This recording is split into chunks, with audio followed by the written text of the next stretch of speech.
Olá, eu sou Luiz Carlos de Oliveira e Silva e neste vídeo, gravado em 24 de março de 2025, eu vou analisar a distinção entre a oposição, o tipo de oposição à extrema-direita que fazem Ciro Gomes, Lula e o sistema.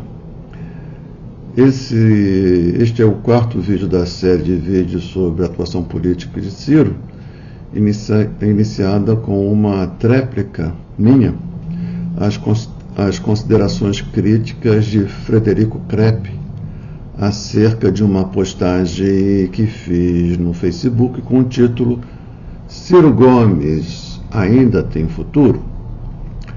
Eu recomendo vivamente que vocês se inscrevam no canal do YouTube do Fred, porque ele, a partir do ponto de vista político dele, valoriza sempre o debate das ideias, sem fazer jamais concessões à baixaria, como costuma acontecer nas baixarias, com os que se deixam capturar pela, digamos, ditadura dos algoritmos.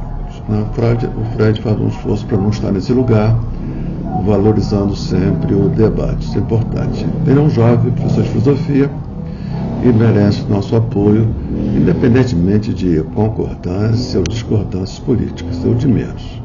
Pois bem, neste vídeo eu vou concentrar a atenção no tipo de combate que a extrema-direita vem recebendo por parte de Ciro, por parte do petismo, com Lula à frente, e por parte do sistema, do assim chamado sistema, com o ministro do STF, Alexandre de Moraes, à frente. Acredito que a análise que pretendo fazer aqui ajuda na compreensão da natureza mesma da conjuntura política, econômica e social na qual estamos inseridos, sem uma aparente saída que atenda aos nossos interesses nacionais, populares e democráticos. Para tanto, eu vou me valer da perspectiva marxista que nos leva a investigar as formações sociais a partir da identificação nelas, nas formações sociais, de três instâncias distintas, mas que se combinam, se articulam entre si. Falo das instâncias econômica, política e ideológica. Com a primeira instância, a econômica, sendo a determinante. Determinante em última instância, como insistia em sublinhar o filósofo marxista francês Louis Althusser. Iremos então rapidamente investigar a situação em que se encontra atualmente cada uma dessas instâncias e a relação que elas estão mantendo entre si, para compreendermos e avaliarmos os tipos de oposição que Ciro, o petismo e o sistema estão fazendo contra a extrema-direita. Mas, antes de tudo, é preciso compreendermos o que é a extrema-direita em geral e o que é a extrema-direita no Brasil de hoje. Repito, acredito que essa análise possa ajudar na compreensão da natureza da atual conjuntura e dos seus impasses, de um ponto de vista alinhado com o que eu julgo ser os nossos superiores interesses nacionais, populares e democráticos. No vídeo anterior, eu me vali dos conceitos de fortuna e virtude de Maquiavel para analisar a atuação de Ciro Gomes nas eleições presidenciais de 2018 e 2022. Naquele vídeo eu disse que as minhas ponderações poderiam servir também, lateralmente, como uma breve introdução à leitura do célebre livro de Maquiavel, O Príncipe. Acredito que possa se dar o mesmo aqui neste vídeo. Ele pode servir lateralmente também como uma pequena introdução ao pensamento político de Marx, com seu empenho em discutir as instâncias econômica, política e ideológica e verificar a relação entre elas como estratégia para análise concreta das formações sociais, das relações reais e concretas de cada país. Um dos trechos mais citados da vastíssima obra de Marx trata exatamente disso. Fala do célebre prefácio ao seu Contribuição à Crítica da Economia Política, o livro imediatamente anterior a O Capital. Na passagem, Marx faz um pequeno relato da sua trajetória de vida e diz que o desempenho da atividade jornalística a que ele se dedicava então, anos 1842 e 1843, o levou à obrigação de opinar sobre os assim chamados interesses materiais, fato novo para quem, como ele, vinha do mundo acadêmico, no qual ele se dedicava aos abstratos estudos de direito e de filosofia.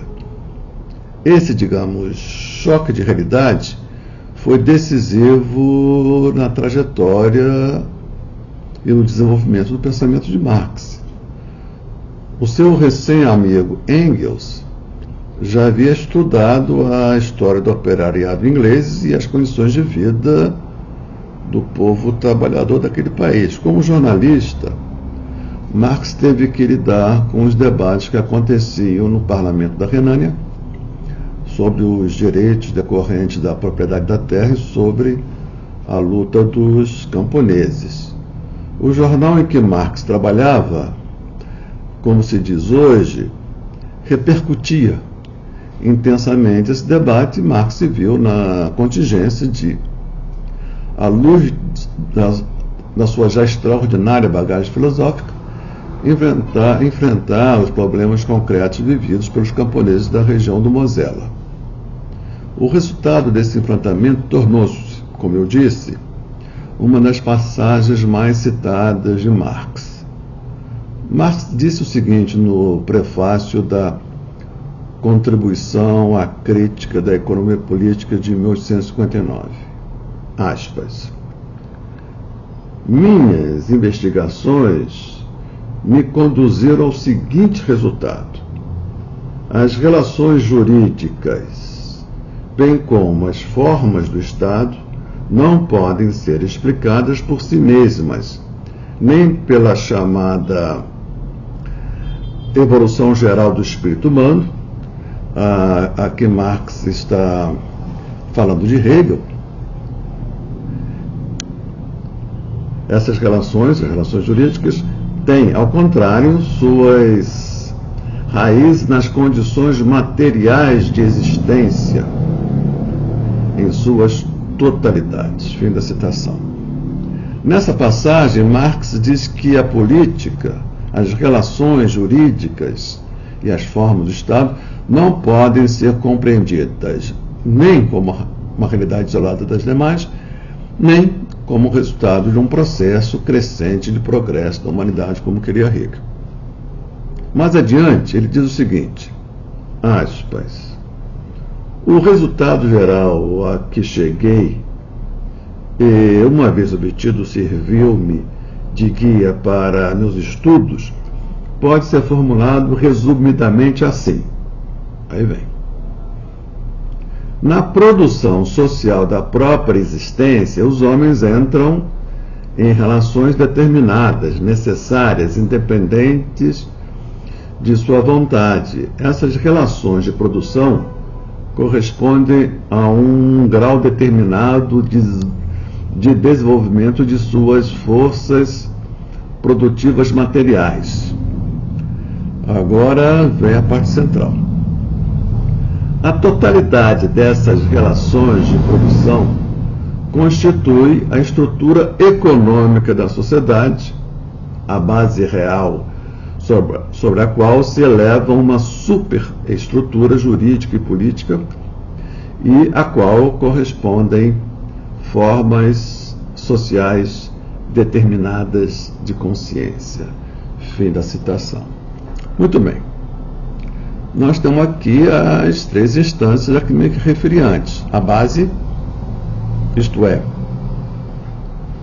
a estrutura econômica da sociedade, sobre a qual se ergue uma outra instância, que ele chama de superestrutura jurídica e política.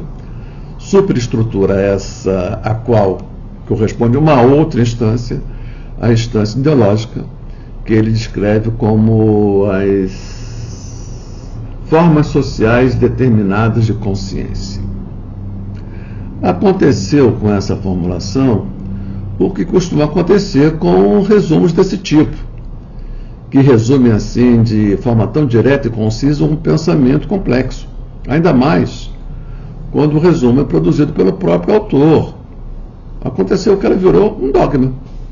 Pois é, essa passagem foi assimilada exaustiva e mecanicamente até se tornar um dogma, uma cartilha. Um dogma que recebeu a alcunha, não sem razão, de economicismo vulgar, onde tudo era entendido como um epifenômeno da economia, isto é, tudo virava efeito da economia, um efeito da economia direto e sem mediações. Esse economicismo vulgar lançou parte considerável das análises inspiradas em Marx numa pobreza interpretativa que não fazia jus nem à riqueza do pensamento do mestre, nem à complexidade presente nas formações sociais.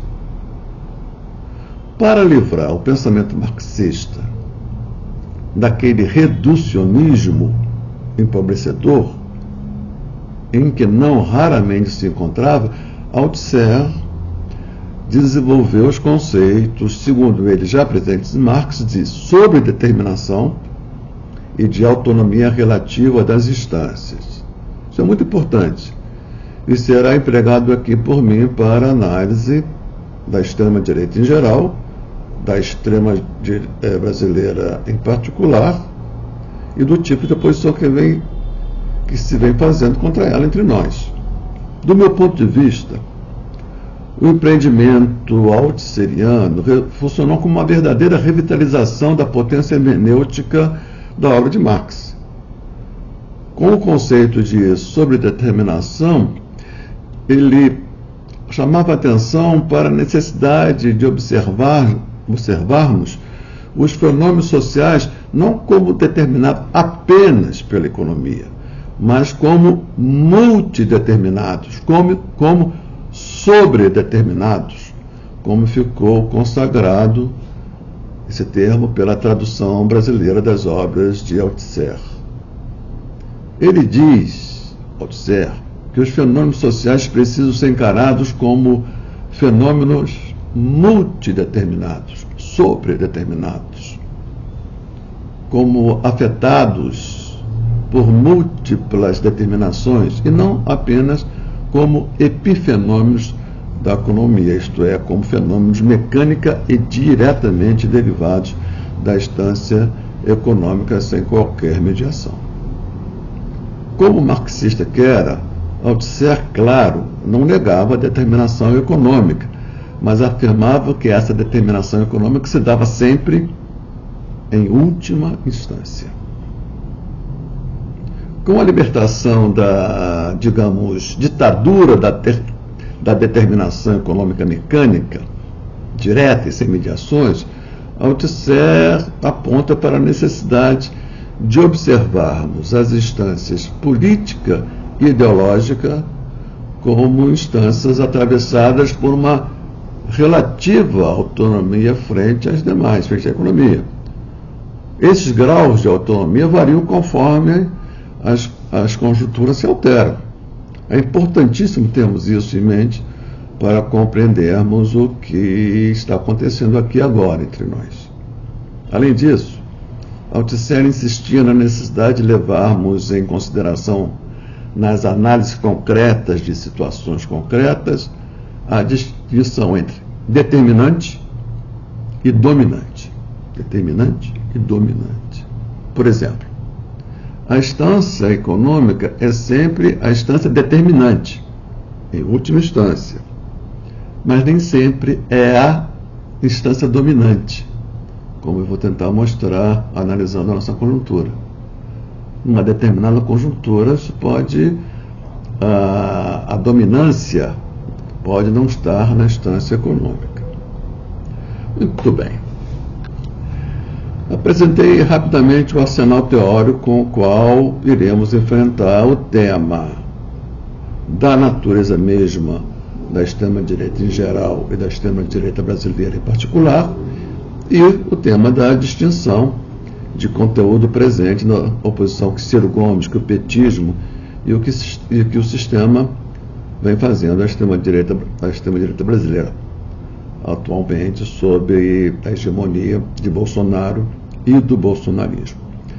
Mas antes disso, eu gostaria de fazer o que pode parecer de início um desvio, mas vocês, espero, verão que não é.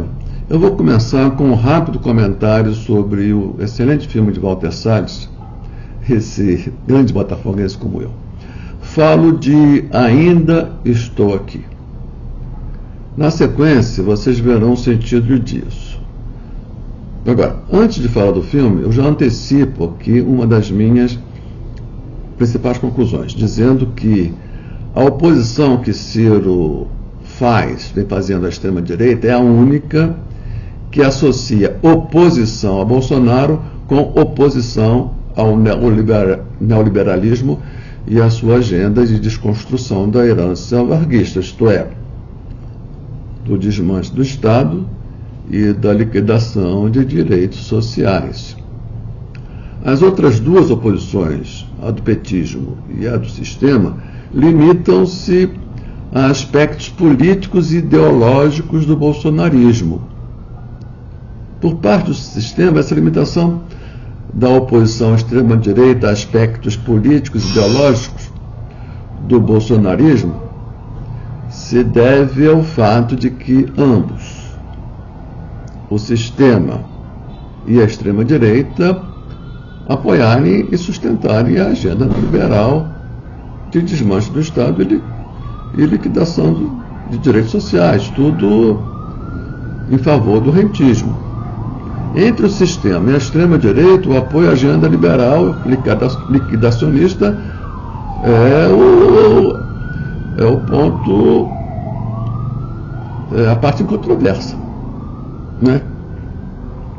Por parte do PT, a força hegemônica do nosso campo, do assim chamado campo progressista, a limitação da oposição à extrema-direita a aspectos políticos e ideológicos se deve à decisão do partido de tomar para si o papel de elaborar e implementar políticas públicas que visem a redução dos danos decorrentes da implantação da agenda neoliberal. Isso sem jamais questionar os fundamentos daquela agenda, né? Podemos dizer que a oposição do PT e do sistema à extrema-direita é de tipo liberal, sem jamais ultrapassar esse limite autoimposto, ao passo que a de Ciro tenta ser, em meio a tantas dificuldades, tenta ser de tipo social-democrata clássico, digamos assim, procurando associar a oposição à extrema-direita com a denúncia e o enfrentamento do rentismo. Dito isso, vamos ao filme, a esse filme belamente interpretado por Fernanda Torres. Mas antes, eu preciso trazer à baila uma das observações mais interessantes e instigantes de Walter Benjamin, esse pensador alemão que para muitos foi o maior ensaísta de língua alemã de todos os tempos. O pequeno texto sobre a tarefa do historiador de Benjamin foi objeto de minha dissertação de mestrado em filosofia. Nesse texto, Benjamin disse que quando o historiador se volta para o passado, ele o faz sempre atravessado pelas paixões e interesses do presente. Olha o passado encharcado de presente, digamos assim. Portanto,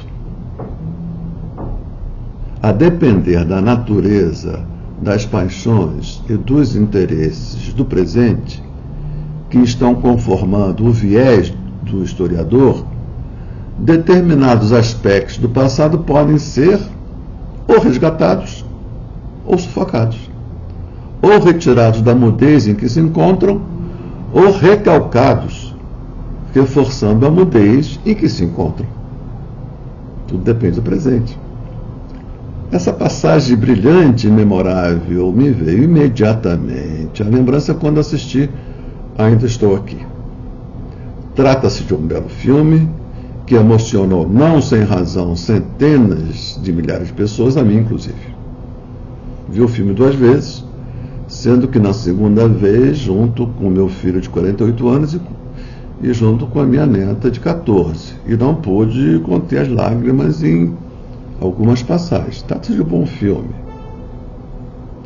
O filme centra a narrativa no drama pessoal dos membros da família de Rubens Paiva, mais especificamente no que poderíamos chamar de a jornada do herói de Eunice Paiva, essa brava mulher do homem assassinado covardemente pela ditadura. Ao centrar o foco na narrativa do drama familiar, o filme vale tanto pelo que resgata, do que foi dito e mostrado, com maestria e beleza, quanto pelo que recalca, pelo que não foi dito nem mostrado. São esses dois elementos, o resgate e o recalque, que, a meu ver, configuram o sentido mais profundo do filme de Walter Salles. Pois bem, o passado é uma obra aberta. E por isso ele está sempre em disputa. Pergunto, qual versão do passado o filme Ainda Estou Aqui ajuda a consolidar e a projetar para o futuro? O que o filme retira da mudez e o que o filme colabora para que permaneça sufocado? Parte da resposta é óbvia. O que ganha voz no filme é o terrível sofrimento porque passou a família de Rubens Paiva, a violência inominável da ditadura, o arbítrio, a bravura e a grandeza de espírito de Eunice Paiva. Isso tudo ganha voz naquele filme. Essa é a voz do filme. O que permanece calado, sufocado, para mim, é tão importante quanto que ganhou voz.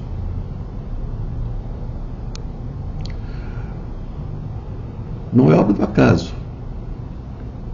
mas resulta diretamente da paixão e dos interesses inscritos no presente, que conformaram a visão dos criadores do filme.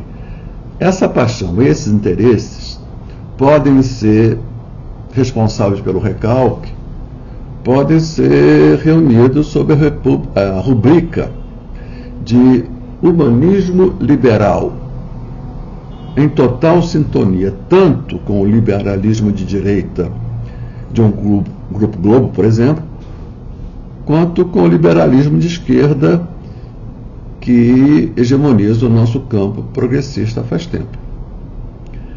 É a paixão e os interesses que oscilam entre o liberalismo de direita e o de esquerda que conformaram a força criadora e criativa do filme Ainda Estou Aqui. Ao centrar no drama familiar, o filme colabora para consolidar a visão liberal sobre aqueles acontecimentos que busca, aqui vem o ponto, a todo custo, desassociar a ditadura dos motivos e das razões do golpe civil-militar que a instaurou. Esse é o ponto. aqui tem uma censura, aqui tem um recalque. Há um esforço de apagamento aqui. Eis o meu ponto. No filme de Walter Salles, a ditadura limita-se a uma abominação legal e moral, obra de homens maus, perversos. Tudo isso é real e verdadeiro. Mas as razões e os interesses que atuaram na derrubada de João Goulart fogem totalmente ao escopo da trama. Isso porque o viés é liberal. E o liberalismo impõe limite determinado pelos seus interesses de classe. A versão liberal daqueles acontecimentos quer a todo custo reduzir a ditadura à sua odiosa face de violação sistemática dos direitos humanos. Tudo mais permanece recalcado nos porões sombrios do passado. Eis o ponto. Eis o ponto. Acontece que do nosso ponto de vista, do que eu suponho ser dos nossos superiores interesses nacionais e populares, acredito que o que permaneceu recalcado no filme de Walter Salles é tão odioso quanto a sistemática violação dos direitos humanos perpetrada pela ditadura. Tão odioso quanto. Aqui temos o ponto que me permite fazer da análise do filme Ainda Estou Aqui um preâmbulo para a análise da diferença entre a oposição que Ciro, o petismo e o sistema fazem da extrema-direita em geral e de Bolsonaro em particular.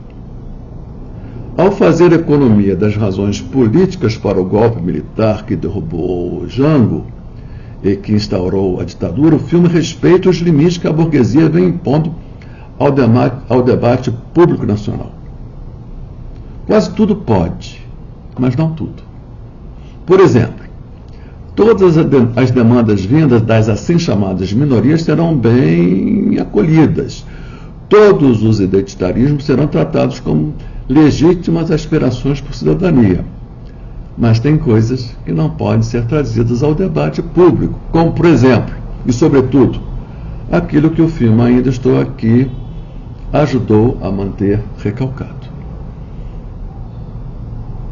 A respeito da ditadura, a burguesia permite que se discuta e se denuncie a violação sistemática dos direitos humanos, a tortura, como política de Estado, os assassinatos políticos, a censura, o cerceamento às artes e a atividade política. Tudo isso pode. Mas as razões políticas e os interesses econômicos que levaram ao golpe que depois Jango, isso deve permanecer recalcado. Por quê? Porque são as razões e os interesses dominantes ainda hoje, sob a forma do rentismo. Eis o Buziles. A versão liberal da ditadura esconde o que motivou o golpe, porque aquelas razões e aqueles interesses continuam sendo as razões e os interesses que vêm sufocando a nossa economia e mantendo o povo pobre à margem da riqueza produzida pelos brasileiros.